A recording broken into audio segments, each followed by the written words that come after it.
სისხლის სამართლის საპროცესო კოდექსის ის ნორმა კი, რომელიც არასრულწლოვანების სასჯელისაგან განრიდებას გულისხმობს, ძალაში დღეიდან შევიდა. პროგრამის მიხედვით არასრულწლოვანი სასჯელს ციხის ნაცვლად თავისუფლებაში ყოფნისას მოიხდის პროკურორებისა და ციხის თანამშრომლების ნაცვლად კი მასზე ზედამხედველობას სოციალური მუშაკები და მედიატორები განახორციელებენ. პროგრამის მიხედვით პროკურორი არ იწყებს ან წყვეტს სისხლის სამართლებრივ დევნას იმ არასრულწლოვნის მიმართ, რომელმაც დანაშაული პირველად ჩაიდინა.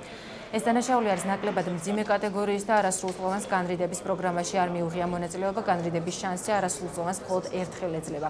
პროგრამის მიზანია არასრულწლოვანისთვის სისხლის სამართლებრივი პასუხისმგებლობის თავიდან არიდება. პროგრამა პირველ ეტაპზე პილოტური იქნება და 4 დიდ ქალაქში თბილისში, რუსთავში, ბათუმსა და ქუთაისში ამოქმედება. შედეგების შეჯამების შემდეგ კი ის მთელი ქვეყნის მასშტაბით დაინერგება. ლიბერალური პოლიტიკა გრძელდება საქართველოს პროკურატურაში.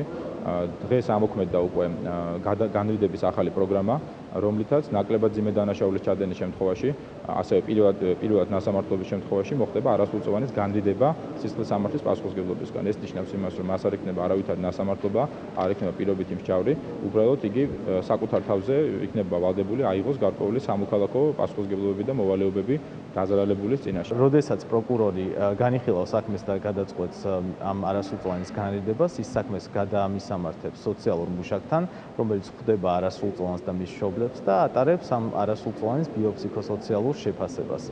შემდეგ უკვე ხდება ხელშეკრულების კონკრეტული პირობების შემუშავება. ძალიან მნიშვნელოვანია დაზარალებულის მონაწილეობა ამ პროცესში. ხდება დაზარალებულთან არასრულწლოვანის პირისპირ შეხვედრა და რომლის დროსაც არასრულწლოვანმა დაზარალებულს ბოდიში უნდა მოუხადოს მის მიერვე არჩეული ფორმით.